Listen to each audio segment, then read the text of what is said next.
bu nekk yàlla lay jox preuve. yow lan mooy sa preuve man sama preuve mooy ma taxaw devant la télé tari leen aaya yàlla yi. ah mais loolu kay ñun ñëpp dañ koy def. non xam nga léegi tari naa léegi benn aaya. xam li ngay def nii yàlla wax na si alxuraan. mu ne yonent mooy yónni. waaw ñamu fekki dañuy doyloo seen xam-xam. waaw. waaw non mais kaay ma wax la non sëñ Oumar. waaw li ngay wax nii xam nga alxuraan la boo xam ne ñun ñoo ko bokk tey. waaw. yow da nga ñëw indi sa argument ne lii moo tax nga ni yonent nga man la loolu jullit yëpp la war kon jullit yëpp ay yonent lañ. waaw yaa ngi dégg yow tey indiloo ñu benn preuve benn mandarga kon nag sa affaire yonent yooyu yow la concerné ñun doo yonent si ñun de ñun benn yonent lañ gëm ne moom mooy yonent bi mujj te yàlla moom moo ne mooy yonent bi mujj léegi nag ku ñëw ne da nga indi leneen. lu dul lool. da nga ñuy indil preuve suñu xel mën koo na mais yow indi woo preuve. mais loolu mooy preuve bi. mais yàlla mu ne waxul Muhammad dana un messager. waaw quel est ce message quel est ce messager. Qui est ce messager? Un messager qui vous récite les versets d'Allah comme preuve claire. C'est ça le rappel. Le rappel, c'est la mission de messager. loolu de imaam yi moom la ñuy def. waaw déedéet. ay yàlla yi. même tuuti.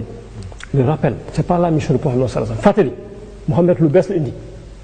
ba mu ñëwee yàlla da ko ne waxal amul benn diini bu ma reconnaître lu dul islam. waaw. mais l'islam de alxuraan fàttali la mais plus tard. mais alxuraan fàttali la. non fàttali c'est la mission de messager. waaw te fàttali yàlla mu ne. alxuraan yàlla tuddee na ko zikr si boppam tuddee na ne alxuraan ji fàttali la. le rappel. yàlla mu ne le rappel d'Allah c'est ce qu'il y a de plus grand. le rappel fàttali mission la. Mar Diop. waaw. xaar ñëw dellu si waat si yow est-ce que yow mus nga dem seeti. koo xam ni war na la xoolal li ngay wax nii fan nga ko teg wala foo ko tegul parce que woote yonent dafa garaaw de. non garaawul xam nga tax garaawul. parce que man du ma nee na diw neen maanaam yàlla nee na même l'interprétation de ce Coran. mais yow li ngay def. yàlla mënuñ ci benn aaya. waaw. mais y a des versets du Coran yoo xam ne seen interprétation yegg seegul. ban aaya la. mi ngi nii. si ban saar la nekk. boo ñëwee suratul Yunus au verset 39. yàlla surat Yunus mooy surat numéro ñaata si alxuraan. surat numéro 10. Bien au contraire ils ont traité de mensonges ce qu'ils ne peuvent embrasser de leur savoir et dont l'interprétation ne leur est pas encore parvenue. loolu. yàlla ko wax léegi aaya boobu. waaw. nga ni surat Yunus. verset 39 surat 10. est-ce que mën nga ko wax si arabe. su ma ko jàngee. dinaa ko mën wax xam nga man. duma arab. yow jàngoo olof la mais. parce que kaay ma wax la dara. ma jàng alxuraan de. non mais aaya bi mënoo ko wax si arabe. parce que boo ma waxoon si arabe. su ma ko jàngee non xam nga arab xam nga tamit. xam nga kàddu yi baat yi xam nga les musulmans. il manque de compréhension. ñun duñu arab. Omar. c'est pas forcément que. d'accord mais xam nga ñun duñu arab. su may julli dañu am c'est forcément que damay tari alxuraan. mais quand on s'explique. d'ailleurs man sa mission su ma taxawoon di wax ak di tari ay yàlla yi du ma ko def arab du ma ko def alxuraan. je vais le faire en français avec des versets. kon ñun français lañ xanaa.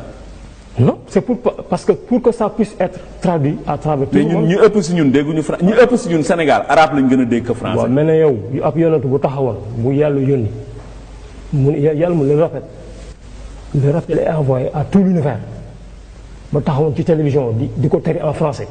adduna bi yëpp dañ ko traduire ci seen langue. parce que dama xam ne olof la. mais yow alxuraan olof bi doo xaw a difficile alxuraan rek ngay wax. mais après waxu yàlla la. mais léegi li ma wax nii je l'ai dit en français waxu yàlla la. mais waxu yàlla bii nga wax nii en français. waaw tey imam bi mun na ko wax man mun naa ko wax. Moussa mun na ko wax Demba mun na ko wax donc waxu yàlla bi képp ku koy wax rek. yonent nga daal loolu nga ñu bëgg a wax. déedéet man yàlla dama xamul lu mu la xamul. lan la yàlla. yàlla mu ne celui connaît le mystère quel est ce mystère. mystère bi lan la. man xam naa yow loo xam ne xamoo ko actuellement. loolu lan la ci alxuraan.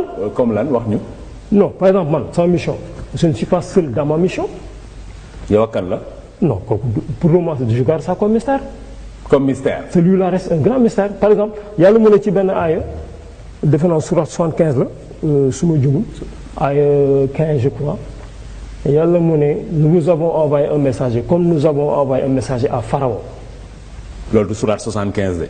non man mi ngi nii sax ma kii man laa ko bu jaxase tamit aaya yi tamit. non du jaxase c'est-à-dire. wax benn aaya si saa bi mu nekk loolu jaxase la. bu dul 75 du 73 côté yooyu la nekk.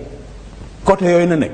yow yonent nga mais ay ñu côté yooyu xamante ni xam nga sa émission bi tu n'as pas assez de temps pour nous consacrer ça moo tax lii lépp ay waaye nga jaxase ay yonent bu jaxase ay non du ma jóg wata wat non gisuma alxuraan ngeen ko fooyee li may def ni du caaxaan lii foo la xanaa dafa yaa ngi jaxase ay yow maa ngi lay wax ay waxaguma la yow dong ma laaj le mystère mais ma yàggali aywa waaw ma ne la yàlla mu ne ni ma yónnee Firawna yonent noonu la yónnee yonent mais Firawna ñaari yonent lañ ko yónnee yonent Yàlla Moussa avec son frère Aaron man je suis pas seul dans ma mission. yow koo àndal sa mission. waaw mais kooku ça reste un mystère. mais Moussa ki mu àndaloon du mystère Haroun la. waaw mais yàlla ko bëggee noonu. mu nekk un mystère léegi yow xoolal yaa ngi jël référence comme Moussa.